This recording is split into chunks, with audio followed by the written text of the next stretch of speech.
Welcome to Incessantly Seeking, where we discuss the pursuits that drive our lives with a new guest every Friday. I'm your host, Luciana Fauhaber, and today we're discussing the pursuit of disruption. Hello, everyone. Thanks for joining us again today. We're here with Julio Ricardo Varela, who is one of the creators of Latino Rebels and now is with Futuro Media.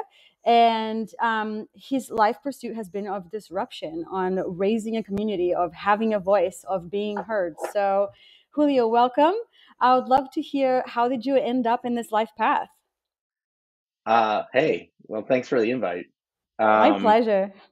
Yeah, it's interesting because when you think about how you get here, and I've explained this a couple of times, you just you have a plan, and then that plan for some reason disintegrates in front of you. And I think during the recession, where I was on this like different track in my career in publishing, and the industry went through a lot of contraction, and people stopped buying books, school books, and it was kind of this like 4 to 5 year like time for me where you just don't know what your next career move is. So you kind of like you figure it out. One of the things that I was also doing back at the time was, because I had gone undergraduate to Harvard, I was given an early Facebook invite in 2004 because I had a Harvard EDU email. So like Facebook at the time was like they were just giving out invitations. And so I joined, so I started really seeing the potential of social and digital media sort of as a hobby. And then I joined Twitter, and I was like, oh, this is interesting. And I had started as a journalist way back, and I was kind of getting back to writing, trying to figure out like what I'm going to do with my career. And so I saw this need for information sharing, and like how social media was going to be the place where you're going to get your news. So I started playing with that a lot during those times. And then I started blogging. Like I had my own, there's still a JulioRvarela.com URL that I just started writing, I think like 2009, 2010, and seeing that there was a lot of things that interest me. There was like a lot of good community out there in terms of shared interests, and it was just a really exciting time. And then fast forward to 2011, I was in between jobs trying to figure out, all right, I mean, I was really enjoying writing online, but I didn't want it to just be about me. And so I was watching like The Daily Show and really like Jon Stewart, and was like, oh, we should do a satire. I should do a satire type site, whatever, parody, whatever they call it. Because Jon Stewart's such a rebel, and I'm Latino, and so I wrote Latino Rebels on a piece of paper. And I woke up the next morning, I was like, oh, this ain't a bad idea. So then I just kind of registered the site, formed an LLC, started doing things, not really knowing what to do, but it was a time to like educate and like kind of bring the community that you're from, because I wasn't seeing myself in like what everyone says, I wasn't seeing myself in the mainstream as like this bilingual, bicultural person who grew up in Puerto Rico and then lived in the United States, and was kind of done watching like Univision and Telemundo. Like wasn't like what I grew up like. I knew it was in my space. I'm a Spanish speaker, but it wasn't my world. It wasn't my world. And I think I kind of banked on this feeling that there was a lot of more people like me who kind of were living this bilingual, bicultural life that weren't really talked to about. And yeah, and then we started as like a comedy site, which is, I don't think a lot of people realize that. It was kind of, we were just kind of exposing like anti-immigrant rhetoric and things like this happen. And then we just happened to walk into this story about a month into the site that there was a big controversy of the Puerto Rican Day Parade, that Coors beer was like sponsoring the Puerto Rican Day Parade, and they were using a term called emboricuate, which is like when in Spanish, to be boricua, but it was like it sounded like emborrachate, get drunk. And there was a lot of people in New York, or a lot of Puerto Ricans who were like, here we go, stereotypical drunk Puerto Ricans at the New York, at the Puerto Rican Day Parade, blah blah blah. And it's one of the first stories we wrote, like really started following, and we got some attention. We got some more in the summer. Fast forward, like in a year, I was like on Face the Nation talking about Latino voters. It just was like this, like, what's going on? And you don't realize you're doing it until you do it, right? And we were kind of then following early immigrant rights activists movements in Arizona. We actually were the first Latino news outlet to cover like Occupy Wall Street, like really back in the day. Like it was just like, all right, let's cover Occupy Wall Street. And we were just kind of like doing what we wanted to do. And as the founder, I had a really good group of friends who were just like, oh, I believe in this. We created like this private Facebook group, and we would just share stories with everyone. And then like we'd write them up under Latino Rebels, and it was a lot of fun. And there was a lot of people who really believed that this was like important. And we were kind of a little bit ahead of the wave, right? And it's interesting because as it evolved, the site was very loved by a lot of people, but it was also very hated because we were challenging conventions and we weren't asking for permission, and we were just kind of being ourselves. And yeah, it's hard to think about those times. I just remember it was a lot of hours spent, and any money I had, it was just going to that. So it was just really, I look back at that now and I'm like, it was like going to school. It was like going to like journalism school. And I just happened to just do it on the ground training. So in the end, yeah, like there wasn't a plan, you know what I mean? Like it wasn't like I was like, oh, I gotta have a plan. Like this is my 5-year plan. It was like, wow, this is cool. Like I'm looking for a job, but I can do this. Yeah, this is great. So that's kind of what I really like.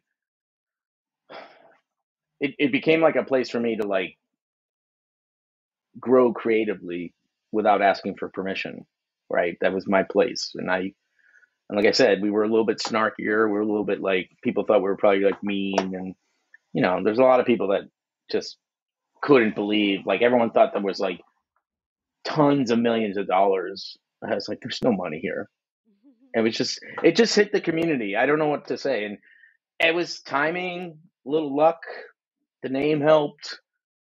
People, the writing's good. That's the one thing I emphasize. It's, as a journalist, I wasn't going to publish bad writing, and I think people really liked it. So yeah, what else can I say? I think that you found a niche, you found a need. People wanted to be heard. There's this need for Yeah, overcoming and becoming part of the mainstream, quote unquote, which we're still yeah, seeing both in politics and entertainment and, any business really, not just on the Latino diverse side, but also on the female versus male yeah, dichotomy of what we're living today. So, I find that really insightful and inspiring because as someone who is also creating with whatever we have, resource wise, be it time, be it, equipment or whatnot. I think these are stories that need to be heard, that you yeah, can build something from the ground up and end up really impacting a lot of people.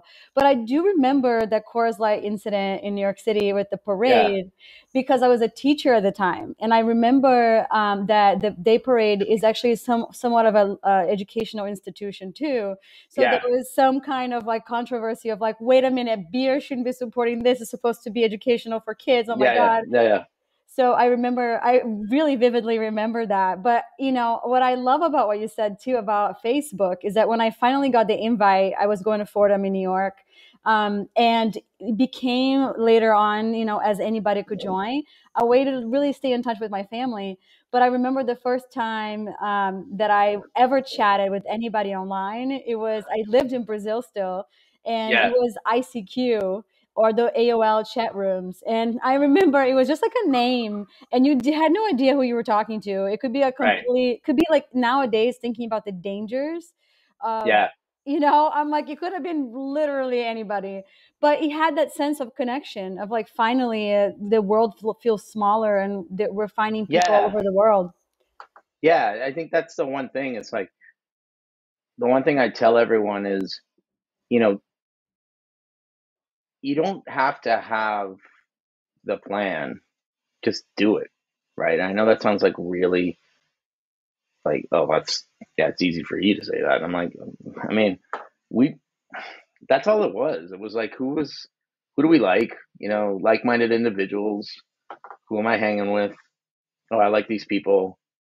They shared my writing and blah blah blah. And then next thing you know, oh, you know this person? And then we used to hang out. I mean, I remember in the early days we'd try to get together in New York, just talk a little bit about what this is.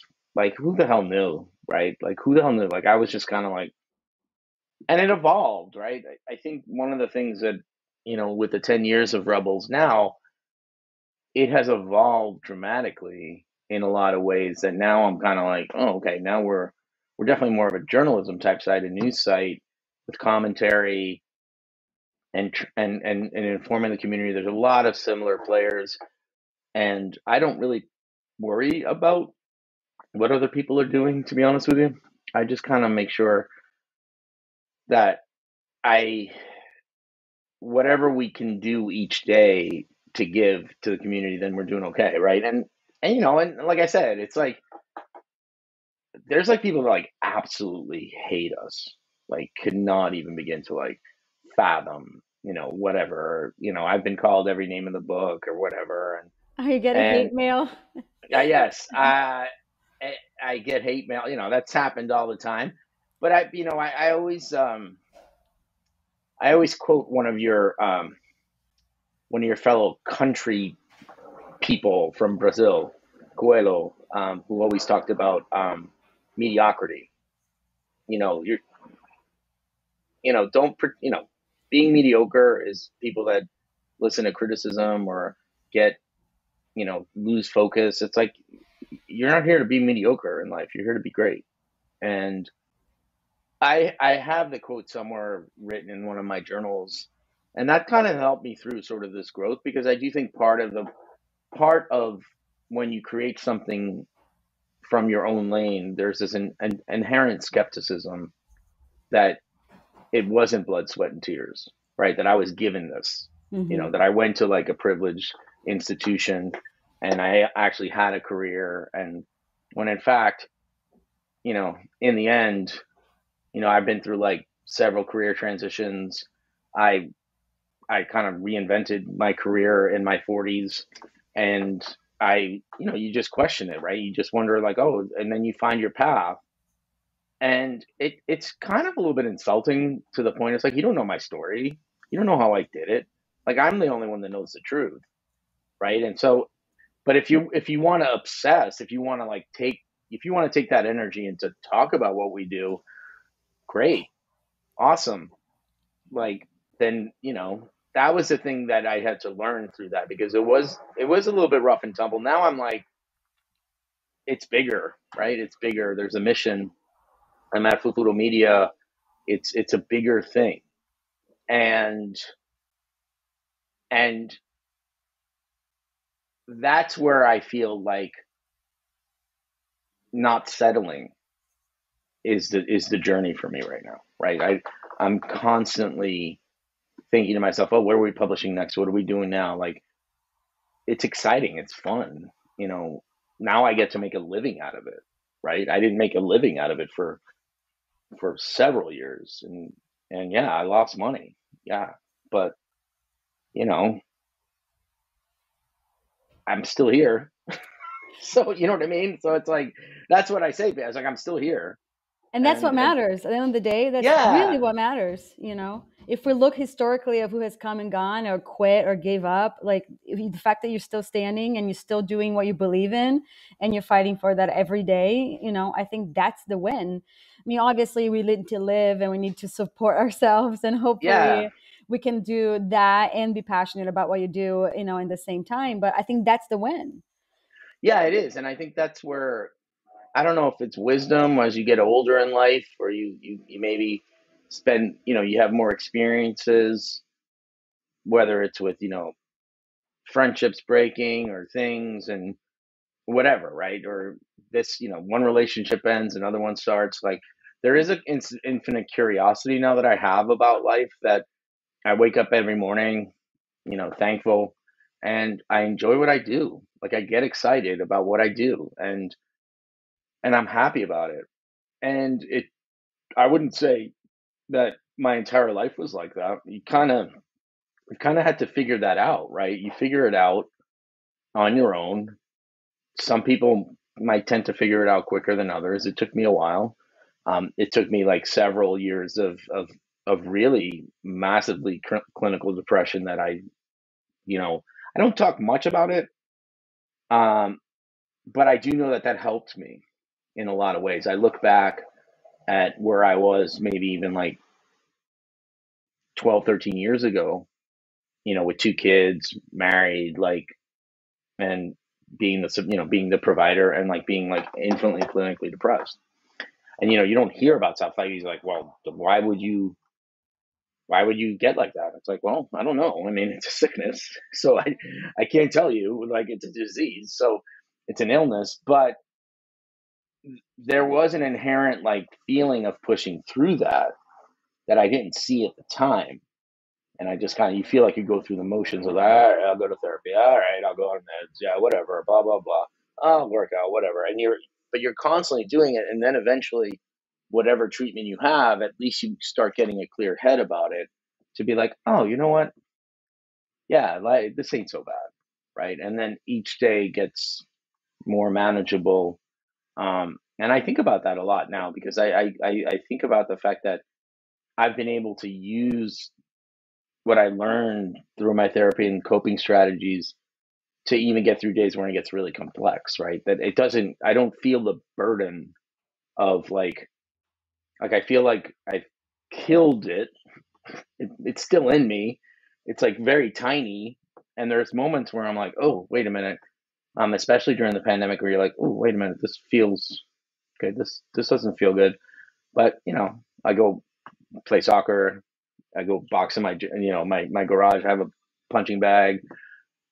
Music, music, music, music. I mean, I didn't realize how much music has really got me going. So I'll listen to a lot of music while I work, right? And I just, it's what it is, right? And what's interesting now, when you have all these streaming services, you can literally relive like your childhood, like Yeah. within 5 minutes. Like I just was like, you know, not to sound like I'm this like prog rock like nerd, but I am. But I'm like, all of a sudden, I'm listening to early Genesis again with Peter Gabriel and Phil Collins. But I'm talking like 70s, when they were like weird. And I started listening to that when I was like 11, 12 years old, and I was told I was weird in Puerto Rico. And then I'm listening to it now at like 52 after like 40 years, and I'm like, oh my God, I remember this album. I remember where I was as a kid. I remember like this moment. I remember this feeling. And I was like, wow, that's kind of cool. Like, so there's things, it shouldn't dictate your entire life, the online world. And I don't share everything about my life on the online world. I just don't, that's not how I roll. But to be a journalist, to be someone like a voice and like share a little bit of my life, like I'm okay with that. And it's helped me. So And I'm so glad you brought it up, because discussing this pursuit of disruption, I think being a male and being a Latino male, there's so many stereotypical things that come with admitting that at some point you had to deal with your emotions. I think yeah, we expect as a culture that men have to be this strong, unemotional, unhuman creature, that shows up every day, provides, and is the husband and the father and yeah, whatnot. And I think, yes, it's true for men in general, but I think for Latino men, it's even stronger, the sense of the machismo, and yeah, it's important to bring these things up and to talk about it, and it's to disrupt this perception of what is this male figure that has right. been built, for our upbringing. So I'm so glad you brought that up. And last night I was actually listening to Backstreet Boys. So I Oh, know there you go. exactly what you were talking about. I was like, oh my God. Hey, you roll back like like I'm back in high school. I'm back like I'm 14 again or whatever. But I think that's the perfect. I mean, part of this actually does have to do with your family and your parents. I mean, my parents got divorced when I was young. Um, I was raised by my mom mostly in the Bronx, and my dad was from Puerto Rico, and I would go down there. But I've always been surrounded by strong women, right? So for me, I've never even my dad, like, and my abuelo, like from my dad's side, like there was always love, right? There was always like something that you could express. It was okay to cry. It was okay to like express affection as a man, whether it's a dad to his kid or whatever, or your cousin. So I've never felt like hiding my emotions. You know what I mean? Like I never felt like that was something that I was going to struggle with. But I do think it does get imposed on you, right? When you're supposed to like get married, you have a kid, you're supposed to have, you're supposed to support people. And then there's a pressure where it's especially when you go to like an elite institution, like, people are like, well, you went there, like you should be like crushing it. And I'm like, how many people at Harvard like have problems? Oh my Like God, yes. it's like, it's just this, like, it's an eye opener. Once you get into these elite spaces, it's really messed up. And you kind of go, wait a minute, what's going on? And I've had these conversations with classmates. Like I've had classmates who've struggled, and it's not guaranteed. That's the thing. I think we believe like a certain thing is guaranteed, and it's not. And the only thing you can do is like be available, wake up. You have your health. Like that's and like don't be a jerk. Like us, I tell this to my teenage kids and his friends. They were asking me, like, he just graduated from high school, and it was like, Mr. Varela, what advice would you give? I was like, don't be a jerk to people. Like, just don't be a jerk. Like, start there, right? And see that there's people out there who um can, you can see the value. Human beings. There's a connection, right? Like, just do it, right? And that's the part where I'm like, but it was hard. Everyone goes through it. I was skeptical. I was like a 20-year-old, like the stupid, like my feelings, blah blah blah. Like everyone goes through it. But you know what I mean. Yeah, and I think also the idea of just just try it. You might, like, I love it you said that. You might not Yeah. know, you might not see the immediate results of anything, be it work, be it career, be it life, be romantic, be whatever. But this idea that just stick with it and then you'll see the results eventually. Like I love Yeah, that. and it's not instant. And the problem is, it's like in this day and age, we're all instantly gratified, right? So I think that's another problem.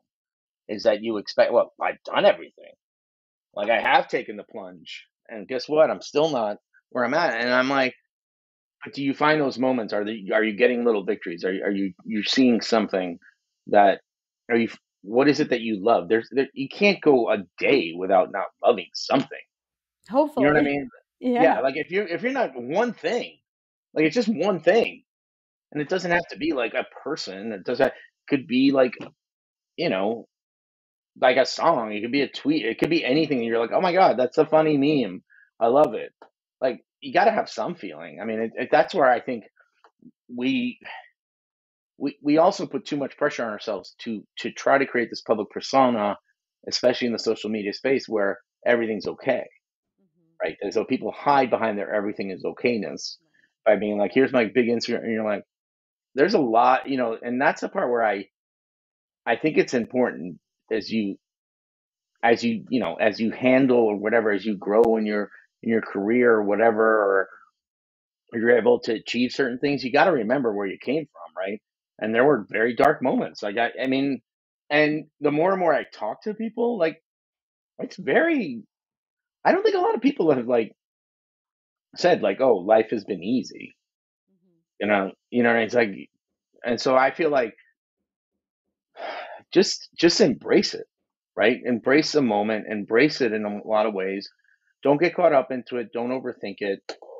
And the other thing is like you can't really control anyone but yourself. You know what I mean? It's like in the end, life is a series of like and this is where I get like really like, but it's like you will express rejection and disappointment all your life. Like that is just a reality, right? That disappointments, like whether it's that friend or whether it's who you were going out with or whatever, or but you have to find a peace within you to say, I'm okay being here by myself on my porch right now, working. Like, I don't have to be with people, and I'm totally happy and content. Right? It doesn't mean I'm not being social. It doesn't mean I don't want to go hang out with friends or hang out with my family or anything, and that's going to happen, right? But you have to find a way to be at peace with yourself, to not beat yourself up, and that's the part where it's like, when the plan gets changed, where you think like, oh, I was going down this road and it didn't, you get angry. There's so many feelings, and you realize, wait a minute, this is a process, this is a journey. I get it now, and then I go, wow, like that was, yeah. What if I decided not to stay in this world 12 years ago? That's the part where I'm like even in the middle of a freaking pandemic, I'd be like, I mean, I'm talking to you from a porch somewhere here in Massachusetts. Like, the sun's coming. Like, I have windows everywhere, and I got sun coming in. I'm like, what am I? So I miss this, right? I miss this if I decide, and I think we put too much pressure on ourselves to kind of get it all solved immediately, when in fact the real growth happens when you take that journey and you make that choice. And it's not going to happen overnight. I mean, but it might lead you somewhere else too. You know what I mean? So that's where I'm kind of like, it's just this infinite curiosity that I'm starting to really like be more into, which I maybe wasn't like in my 20s or my 30s. I was kind of much more cynical. But anyway. Well, curiosity, I agree. I think it's key. And whenever you're trying to do something new, it has to be more than just, social media or whatever it is that you're trying to like accomplish. Right. So I think that's a great point and a great note. And now that we're here in this space, right, you're moving forward with what you're tackling next, and you're Yeah.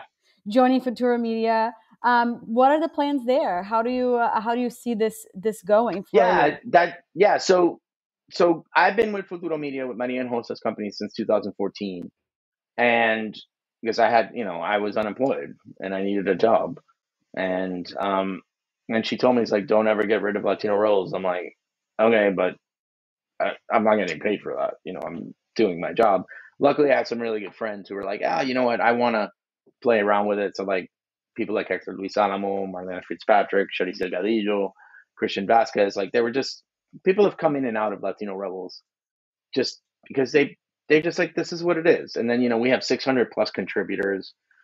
You know, I'm getting new contributors every day, and so like that's why I mean it's like bigger. So one of the things is when Rebels officially became part of Futuro Media in 2018, it is this notion of trying to create a place. How do I say it? It's like I love things like the Atlantic, right? The Atlantic. I love reading that. I want to create like that type of idea for the Latino community, with that smart like writing with voices, and it takes a little time, but it's fun, right? It's fun. And not only that, it's like, when I'm, now at Futuro Media, where I'm in a senior leadership position, it's like we got Latino USA, which is great, in the thick, which I co-host with Maria. We have, Futuro Studios coming out with, the history of reggaeton with Spotify, which is going to be awesome. Um, all my colleagues at Futuro Studios, particularly Marlon Bishop, they just crushed it. And, Maria has a new unit, and I'm one of the people that gets to celebrate all this, that gets to talk to people about it. That, you know, that's the part where I'm like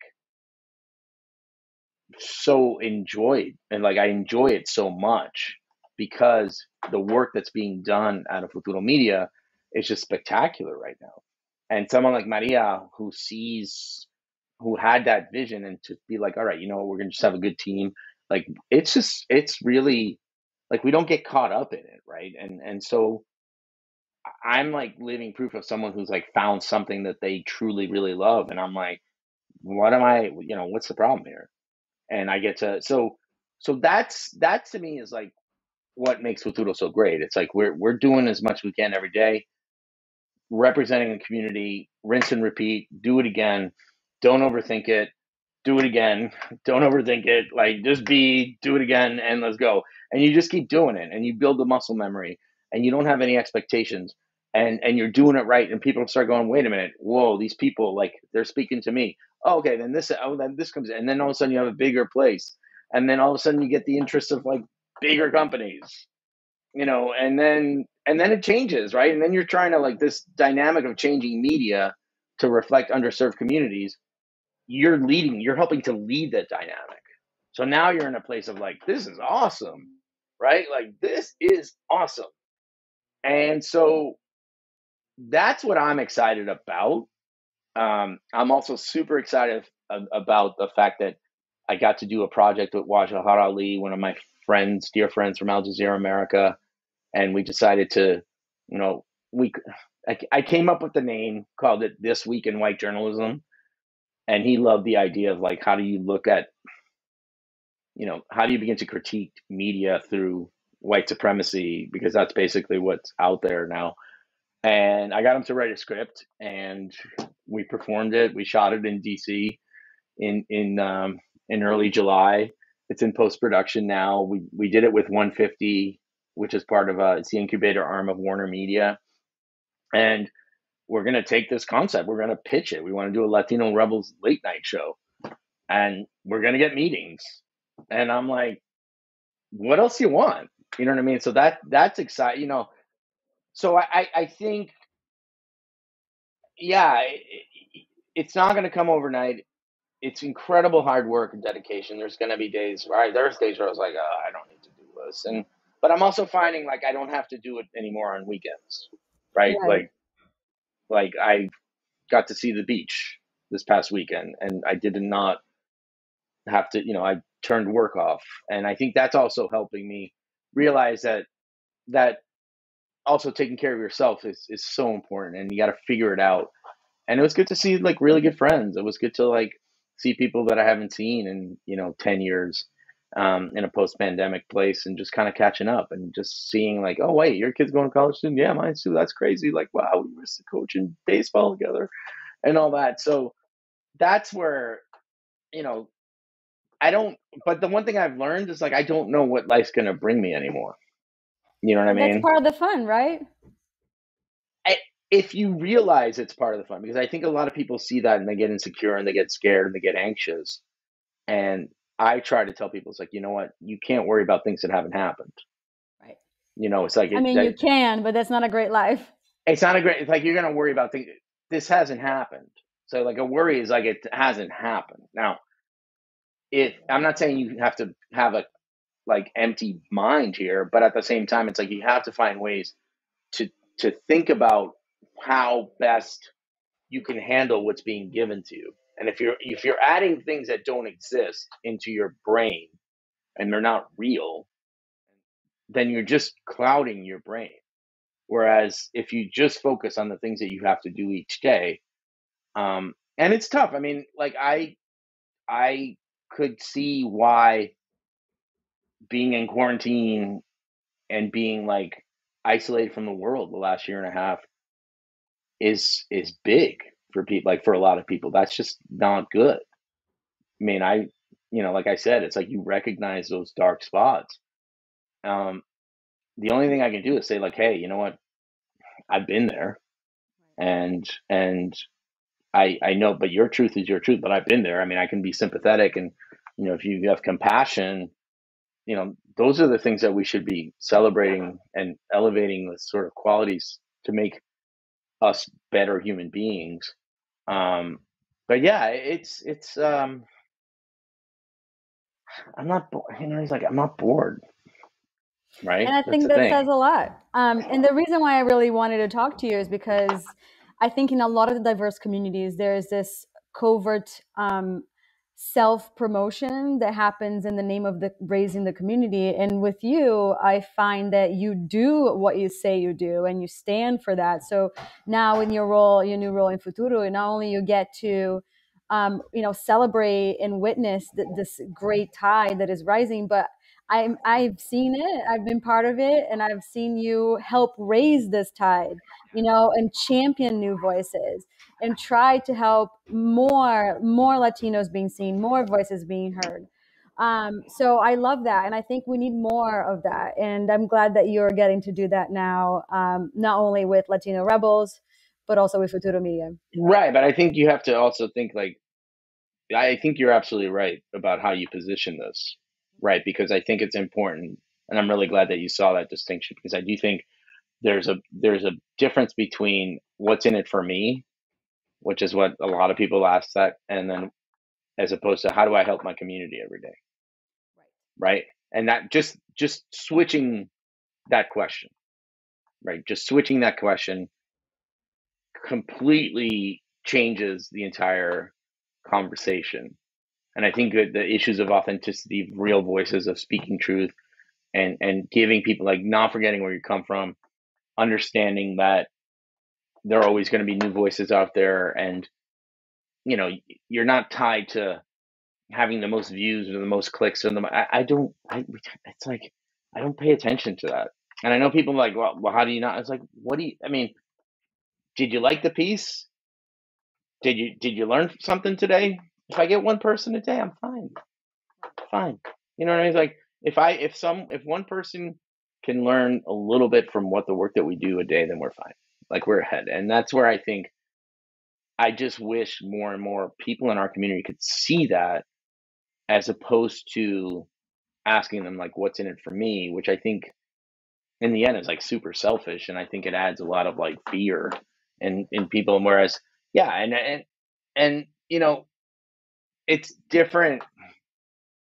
Yeah, would I be saying like this at 23 when I'm trying to figure it out? No, but I wish I could like the only thing I do is like tell my kids like maybe you don't have to do this at 23. Like I learned from this, and like maybe it hits them, maybe it's not, but I do think like we shouldn't put so much pressure on ourselves. We should like be in the moment, try to understand like what's in front of us, like understand that this is a gift, and then celebrate it, and then do it again the next day, and find purpose, right? Find purpose.